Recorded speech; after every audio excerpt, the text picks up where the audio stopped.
Welcome. My primary goal in performing labiaplasty is to achieve an understanding and to address your personal concerns about your physical condition. You've told us frequently that these have been dismissed by other caregivers. In our own practice, we often see patients who have become socially secluded as far as intimate relations go because of concerns and fears of being embarrassed or ridiculed.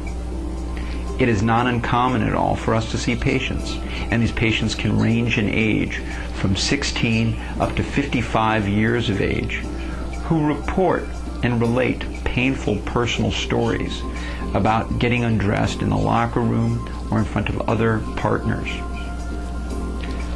More often than not, however, the primary concern is the pain and discomfort that is experienced during certain physical exercises, activities, or with particular clothing, especially tight clothing, and with intercourse. Again, you've told us that these concerns have been dismissed by your caregivers.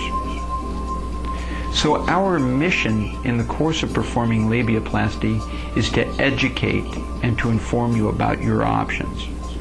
You've told us that we have been the first practice to not negate your concerns. This allows us the role of reassuring you and an opportunity to build trust and to let you know that you found an expert who cares about your comfort and confidence.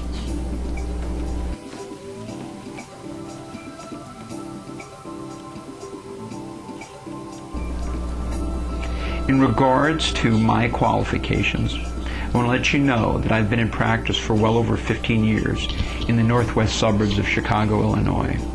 Prior to that, during my residency at Northwestern, I experienced extensive training in the management of complex reconstructive and congenital deformities of the genitalia. Of course, I am board certified by the American Board of Plastic Surgery. I also have hospital privileges at numerous hospitals throughout the Chicago area. Lastly, I'm listed on the Labiaplastysurgeon.com website.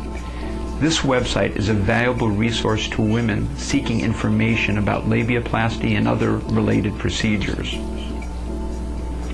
I also have been the first surgeon in Illinois to perform the G-shot. Lastly, I have also been voted a top doctor, a top surgeon, and a top plastic surgeon.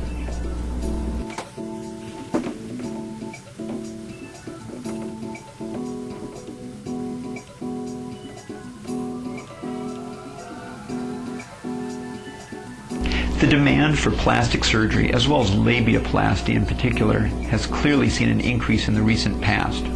There may be many reasons for this, but most likely it is increased awareness.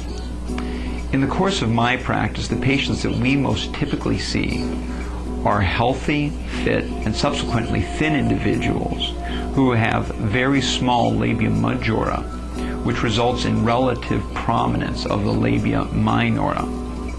On top of this, these patients have undergone hair removal, which makes the labia more vulnerable to trauma and irritation with repetitive exercise and activities. The reasons that women seek labiaplasty are numerous, but the most common reasons that we see are, as previously stated, and those include discomfort and pain. Another reason is concerns with appearance in the nude or in certain particular clothing. Another common concern is embarrassment or comments made by others, particularly intimate partners or potential future partners. Another common concern is the excessive prominence of one labia, which results in an asymmetry and sometimes torsion or twisting. Lastly, there may be a concern with unusual or atypical or altered pigmentation or texture of the labia. Labiaplasty is a simple outpatient procedure performed in the privacy of our accredited office surgical suite. More often than not, patients choose to undergo this procedure under local anesthesia and with oral sedation, In fact, about 90% of patients choose this option. The procedure consists of removing the excess tissue. This typically takes about an hour, and the patients are in our office for about an hour or to an hour and a half. The most commonly requested procedure is, of course, labia minora reduction, which has two popular techniques to achieve this result. One may be a simple removal of the protruding edge, and the other may be removal of a wedge-like section. Typically, this will be discussed in the course of your consultation, and certain patients may benefit from one procedure or the other. Another common question is if labiaplasty interferes with sexual pleasure. I tell my patients that any surgical incision will produce numbness in the immediate vicinity of the surgical incision. This is typical of labiaplasty as well. However, labiaplasty itself does not tend to interfere with the sexual pleasure achieved during climax or orgasm. More often than not, our patients tell us that they achieve improved sexual experiences due to the decreased discomfort experienced from labial irritation with repeated vaginal penetration. In those patients who choose to undergo clitoral hood reduction, they also report improved access and stimulation of the clitoris.